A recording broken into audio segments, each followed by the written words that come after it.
¿Qué tal? La vez pasada hablábamos ya a partir de la observación que teníamos previamente de lo que es un almacén de datos o un data warehouse, de cómo estos datos, una vez procesados a través de ETL, que también lo explicamos, pues llegan a estar modelados en un esquema y representados pues en este tipo de bases de datos, pero lo vimos a un detalle muy apresurado. En esta ocasión vamos a hacer un poquito más a detalle la explicación, de tal forma que lo anterior nos haya servido como una pues breve introducción o un resumen de lo que pues consiste, ¿no? Primeramente, cuando hemos hecho comparativas, cuando hablamos, sobre todo en la materia estamos hablando de inteligencia de negocios o BI, pues hacemos comparativas constantemente del tipo de base de datos en las que alojamos pues, la información, en las cuales hemos hecho mención a los antecesores de los sistemas de inteligencia de negocios y entre ellos mencionamos también como fuente de datos pues los famosos ERP. Pues bueno, este ERP consiste en un modelado de relaciones empresariales, por sus, como pueden ver, las siglas ER. Y pues bueno, este modelado también es otra técnica de diseño, tal como lo es esta que corresponde a la dimensional. El modelado dimensional, entonces, es más apropiado para las aplicaciones de inteligencia de negocios y lo que correspondería al data warehousing. Los conceptos clave que se verían y los mostramos en la sesión es que tenemos que entender qué serían los hechos, qué son las dimensiones y cuáles son los atributos. Pues bueno, cuando hablamos de hechos lo veíamos como una tabla central cuando hablamos del esquema de estrella, pero ahorita vamos a entender entonces a qué nos referimos con ello, ¿no? Entonces hay distintos tipos de hechos, las dimensiones pueden tener jerarquías, también lo mencionábamos, y pues tienen atributos que van a definir los quiénes, los qué, los por qué y de qué cosa está hablándonos este modelo dimensional, ¿no? Otro de los conceptos que hay que entender es la granularidad, que sería el nivel de detalle, es decir, esta descomposición o estos subniveles que van a contener pues estas jerarquías para saber qué tan grande o qué tan complejo va a ser nuestro modelado y bueno, el armado de nuestro esquema finalmente, ¿no? Cuando hablamos del alto nivel del modelo dimensional, los hechos entonces corresponden a las medidas y las dimensiones al contexto.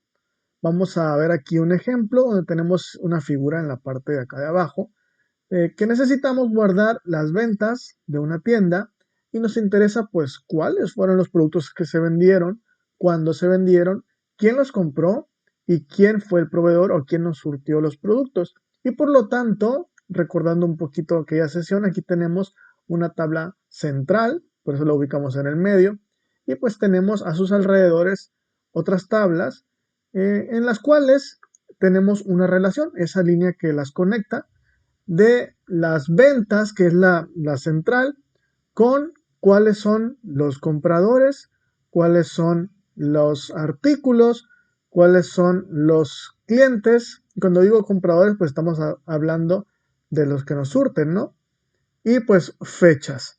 Entonces, si conocemos el modelado empresarial, sabemos que existe una relación a través de llaves y bueno, equivaldría a decir la tabla que ejecuta pues estas operaciones y sus catálogos, ¿no?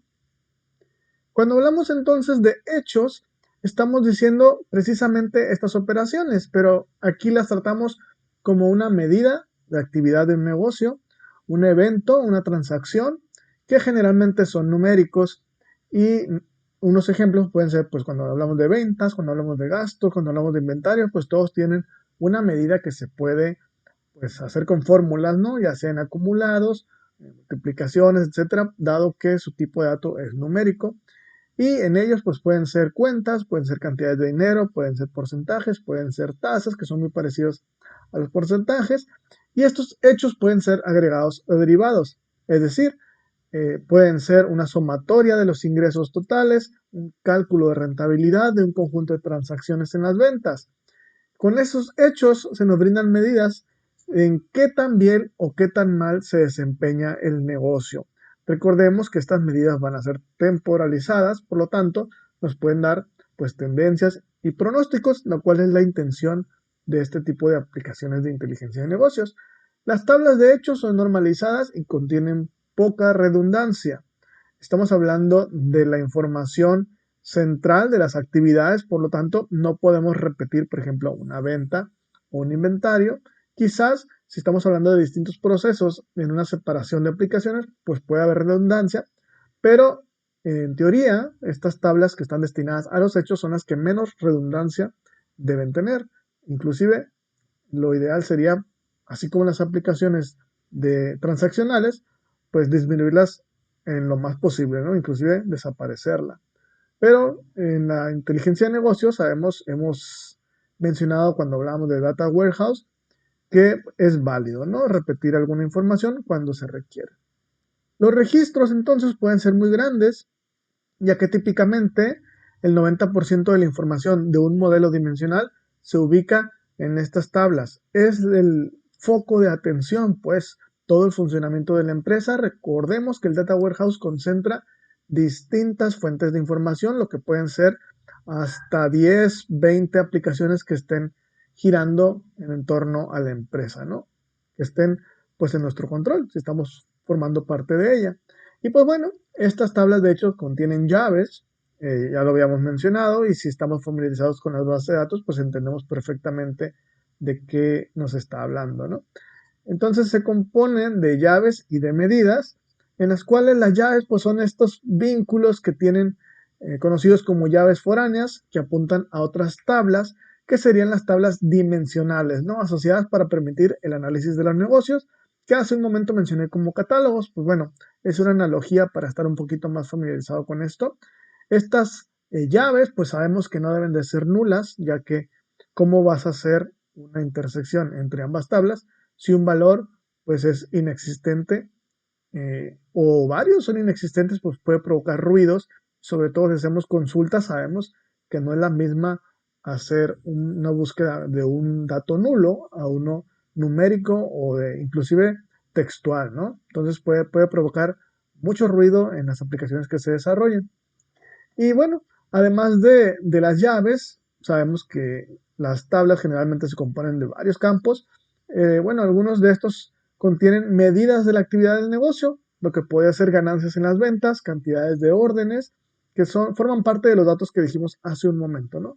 Cada medida pues tendrá o tiene una granularidad o nivel de detalle de un evento, es decir, unidades de medida que pueden ser la moneda utilizada, a lo mejor el estado de cuenta o balance diario de una cuenta, pero esta granularidad pues va a estar determinada por la fuente de datos, es decir, de donde obtenemos la información en un principio, pues va a ser el nivel más bajo, ¿no? Esta granularidad, perdón, debe ser relevante, es decir, acuérdense que cuando estábamos haciendo el proceso de ETL, hacíamos una depuración de qué es lo que vamos a necesitar de una aplicación para realmente juntarla con el resto de ellas. Por ejemplo, si compramos un producto, hay que tomar las medidas relevantes a esa compra para que se consulte y se reporte y haga sentido a la toma de decisiones de los empresarios.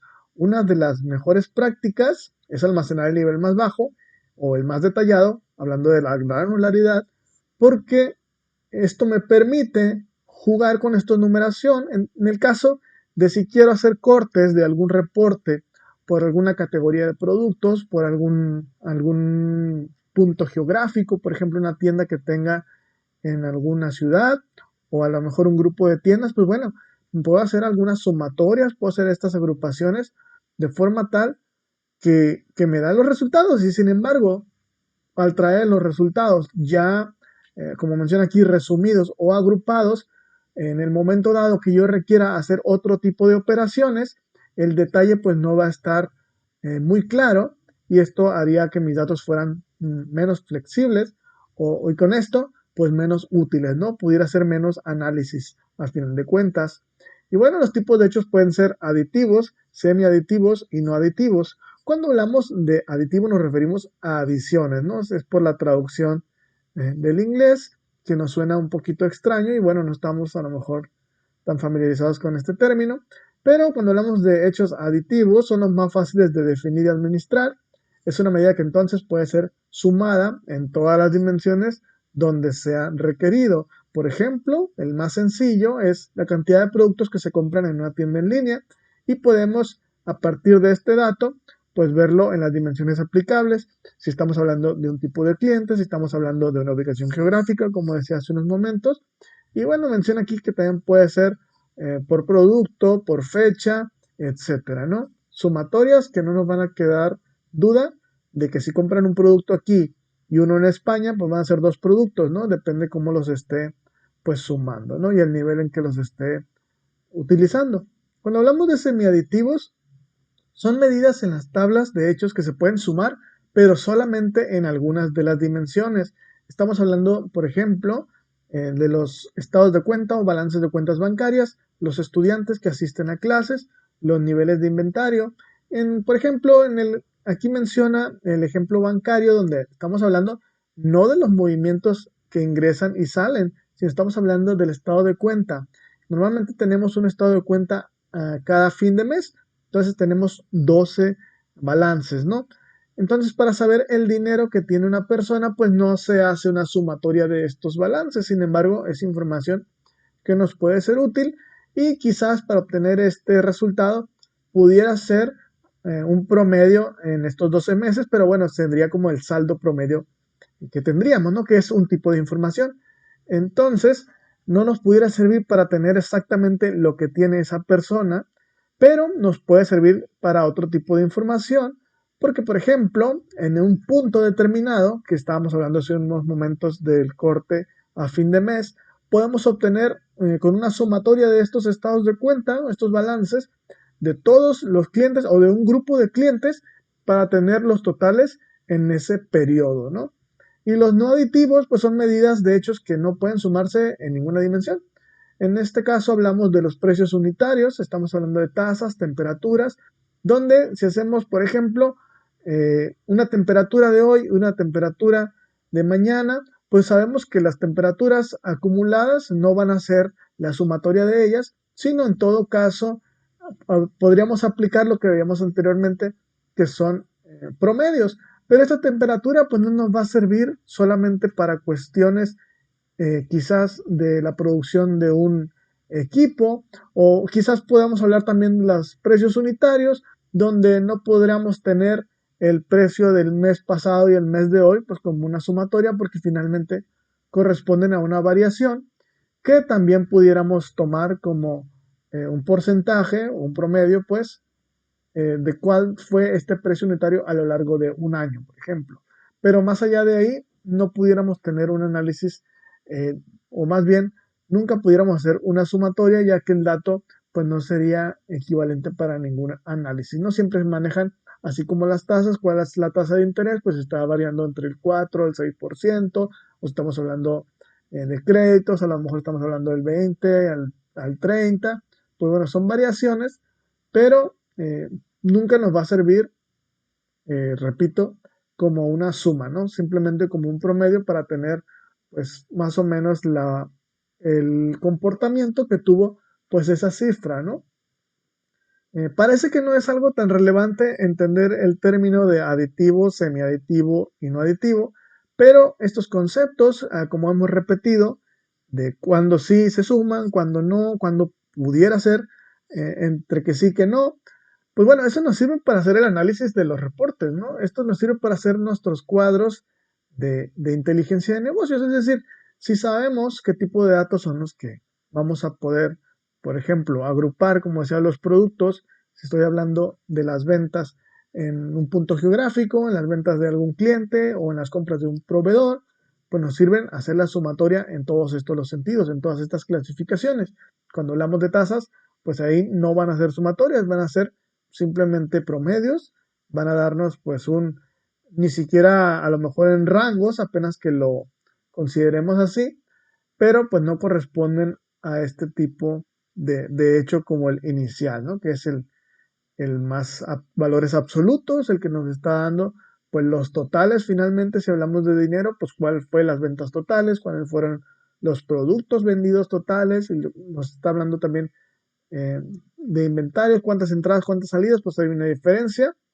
Pues ahí pudiéramos tener, por ejemplo, un rezago, etcétera, ¿no? Entonces, después de definir estas medidas, tendríamos que establecer cómo se analizan en la inteligencia de negocios, ya que finalmente nuestra responsabilidad pudiera ser en organizar los datos, pero a lo mejor un equipo, que es el que desarrolla las aplicaciones, pues deberá entender esta parte, ¿no? De tal forma que sepan a lo que van a acceder y prevenir el riesgo de usar los datos inapropiadamente. Estábamos hablando de los hechos, es decir, todos los funcionamientos de un tema de la organización que puede ser pues organizado para tener algún tipo de análisis en forma de reporte, en forma de tableros. Pero entonces ahora vamos a hablar de las dimensiones. Las dimensiones son entidades que establecen el contexto de lo que veíamos en los hechos, que aquí menciona como las medidas que usa la empresa. Estos definen quién, qué, dónde y por qué del modelo dimensional, ya que agrupan atributos que son similares en una categoría o un área temática.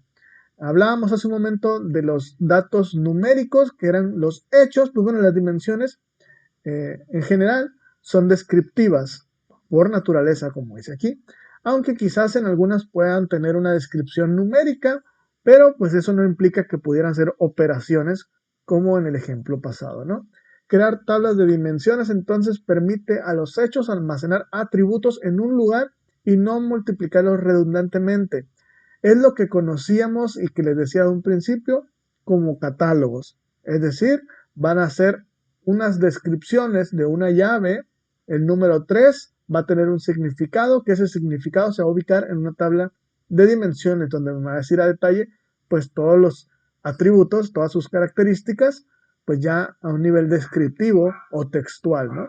Como me acabo de mencionar, estas se conectan mediante llaves foráneas a las tablas de hechos y comprenden entonces un nivel de normalización que elimina o reduce la redundancia, ¿no?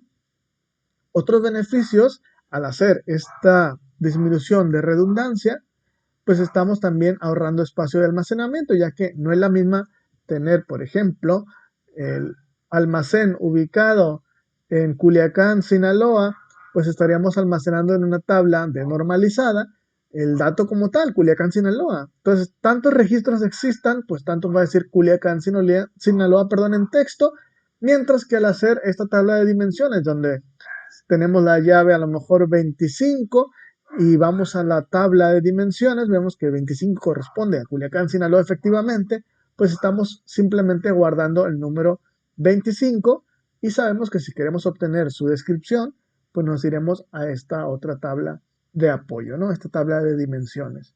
Entonces, al reducir el almacenamiento, porque no es la misma los caracteres que un valor numérico, pues también reducimos el ancho de banda porque los datos que se están moviendo por la red pues son menores, ¿no? Desde una perspectiva de negocio, pues la clave principal de las dimensiones es usar sus atributos para filtrar y analizar datos basados en medidas de desempeño, ya que acabo de decir hace un momento con los productos que están vendiéndose en México, en España, pero a lo mejor estamos abarcando a nivel ciudad, o vamos a decir en entidades federativas en los estados de México, estamos en alguna región tal vez, pues bueno, cuando tenemos una dimensión por estas categorías, es decir, cuáles van a ser las ciudades, cuáles van a ser los estados, cuáles van a ser los países, pues nos permitiría en un proceso de inteligencia de negocios hacer a lo mejor un reporte, un análisis basado solamente en estas ubicaciones. O a lo mejor estamos hablando de una familia de productos que ya los habíamos dicho, pues bueno, estas serían pues nuestros atributos para filtrar y analizar estos datos. Es decir, ya estamos distinguiendo o posibilitando algunas de las características. Por ejemplo, un producto que se une a la tabla de hechos podrá examinar las ventas basadas en uno o más de estos. Y estos pueden ser tan simples como el color o el tamaño. Y aquí tenemos un ejemplo de una tabla básica de dimensiones, ¿no? Donde estamos hablando del producto, que repito, si estamos hablando de la tabla de hechos, va a ser el 1025, y aquí pues el 1025 va a tener por ejemplo, una llave alterna, un peso, un tamaño, un nombre del producto, un costo estándar, etcétera, ¿no? Muchas características que esto va a depender del negocio, pero no es necesario tenerlas en una tabla de hechos porque son datos que quizás en muchos análisis no nos sean de utilidad, ¿ok? Y bueno, también tenemos la jerarquía de dimensiones. Las dimensiones creadas son frecuentemente jerárquicas en un contexto de negocios, pues agrupamos cosas en la forma que una empresa lo puede medir y en esto tenemos o incluimos cuando hablamos de estructuras organizacionales, cuando hablamos, por ejemplo, de áreas que se organizan por área de mercadeo, de ventas, de compras, de almacenes, etcétera, o categorías de productos o de servicio, en lo cual yo manejo pues una variedad de, de productos, es decir, no me aboco a uno solo y pues puedo identificar cada uno de ellos pues su nivel de ventas, su nivel de adquisición o de compras y pues bueno, hacer cruces de análisis, ya hemos dicho, con los tipos de clientes, etcétera, ¿no? Entonces es una, pues como menciona la palabra, categorización de los datos que ya tenemos probablemente desde nuestro software fuente, ¿no? De lo que nos trajo la información. Y pues también ya hemos mencionado los grupos geográficos donde están establecidos y hacer este tipo de cortes. Y el tiempo, que también lo mencionamos hablando del Data Warehouse, que esta es una pues, de las principales funciones, donde podemos hacer análisis, que podemos dividir un año en 4, podemos hacer, por ejemplo, semestrales, trimestrales, quizás meses, semanas, horas, días, se me hace un poquito exagerado, pero aquí menciona que hasta minutos, incluso segundos, ¿no? Esto sería pues una jerarquía clásica, sabemos que desde siempre hemos necesitado pues ver estas dimensiones, es decir, este tipo de análisis, por ejemplo, a ver cuánto me está vendiendo la tienda que tengo ubicada en el centro de la ciudad, en la matriz, qué tanto me están funcionando las que están en las partes más lejanas y etcétera, ¿no? Poder hacer estos análisis para tomar decisiones de crecer, de a lo mejor disminuir, etcétera, ¿no? Y hemos hablado sobre las llaves, que son las que nos están conectando entre estas tablas. Pues bueno, sabemos que las llaves pues deben ser únicas, las dimensiones las guardamos en un campo, mientras que los hechos pueden ser agrupadas por todas las llaves foráneas. ¿A qué se refiere esto? Sabemos que existen llaves compuestas, o espero que sepamos que existen, ya que no van a ser repetidas las dimensiones, que son las que están, recuerden, como catálogos, y mencionamos el producto 1025 y mencionamos la ciudad 25. Bueno, esas son las llaves únicas que tienen las dimensiones, pero en las tablas de hechos, pues estamos viendo un conjunto de llaves por las distintas dimensiones que podemos tener y ese mismo conjunto de llaves nos puede definir pues prácticamente una llave única cuando estamos hablando de la tabla de hechos. Es decir, a lo mejor se repite el mismo producto, se repite el mismo cliente, se repite la misma tienda, etcétera, pero no el mismo día o no la misma hora, ¿no? Entonces eso me haría una llave única. O bien pudiéramos utilizar una llave sustitutas que vamos a mencionar pues en varias ocasiones en estas pocas láminas, ¿no? Una de las mejores prácticas, inclusive aquí la menciona, es usar llaves sustitutas como llaves primarias. ¿Qué es una llave sustituta? Pues es un entero que el valor pues no tiene sentido, es decir, solamente es un valor incremental del 1 a la n que frecuentemente se genera por el mismo sistema de bases de datos, lo que conocemos normalmente como una identity o una llave de identidad. No la tenemos en nuestro control, ya que el mismo gestor de la base de datos nos está haciendo este autoincremento. ¿Ok? Otra buena práctica es mantener la llave primaria del sistema fuente como llave alterna de la dimensión.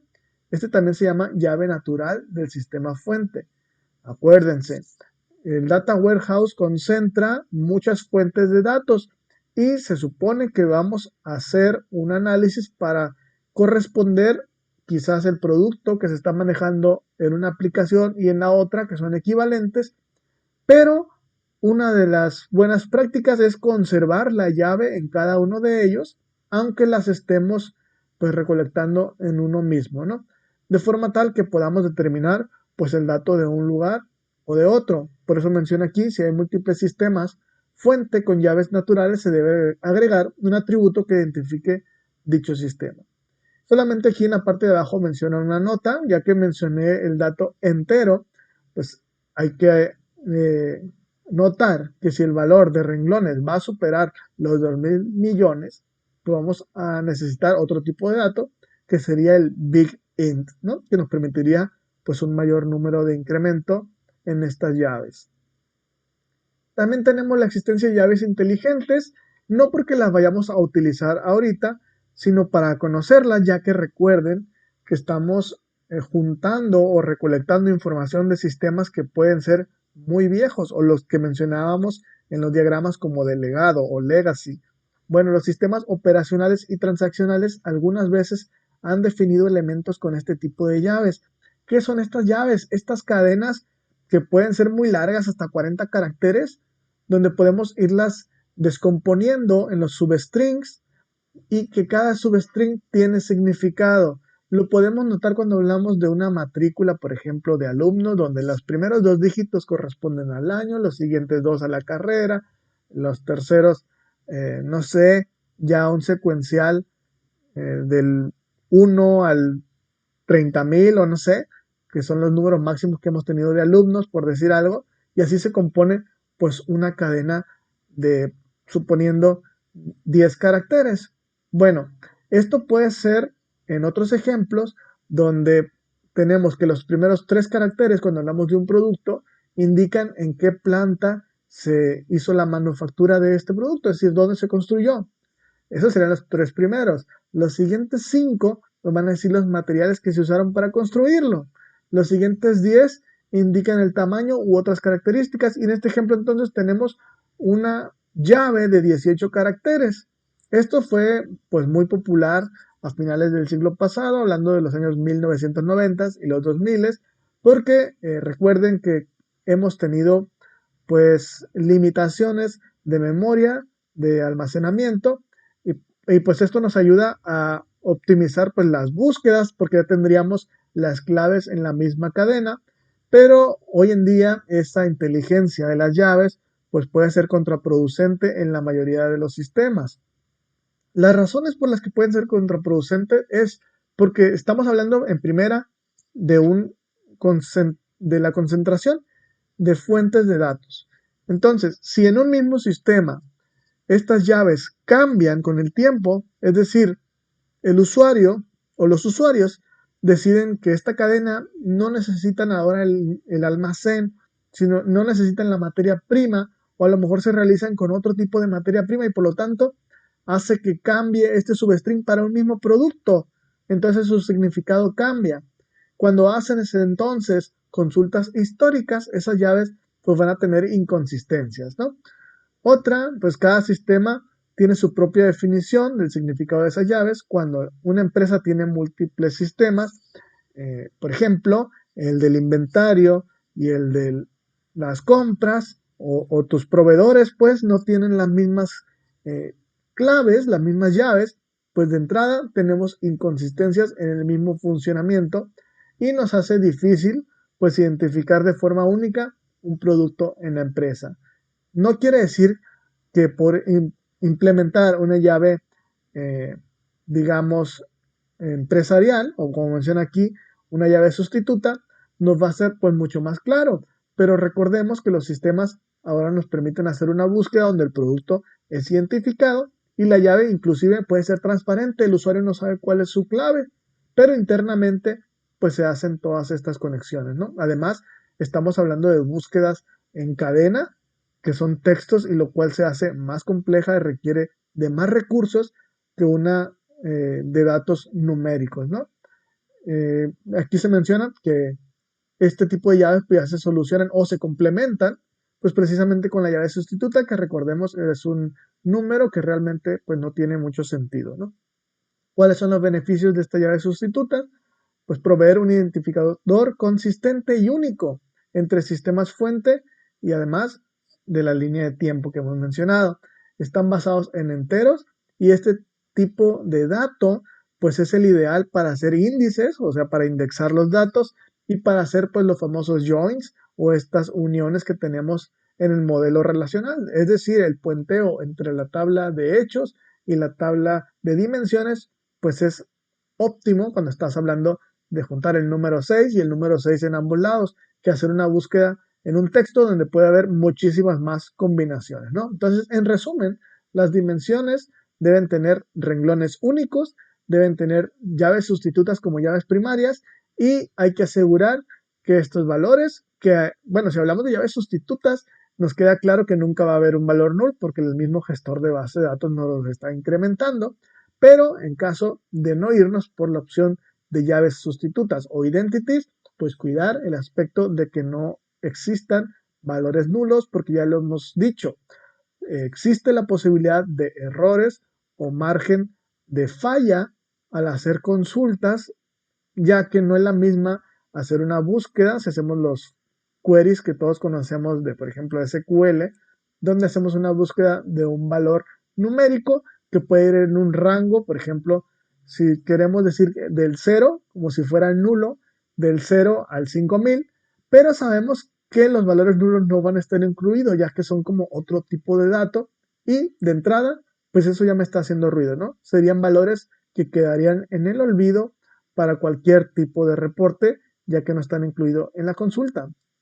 Claro, esto puede ser corregido, pero requiere más trabajo tomar la misma consulta contemplando pues los valores que son nulos, ¿no? Esta información aquí ahora sí les cambié un poquito la bibliografía, pero es para entrar más a detalle con estos datos, ¿no? Vamos a retomar también los tipos de esquema, pero eso ya sería en otra sesión para no hacer esta tan pesada, ¿no? Y de tan larga duración. Por lo pronto aquí lo dejamos, ¿no? Hasta luego.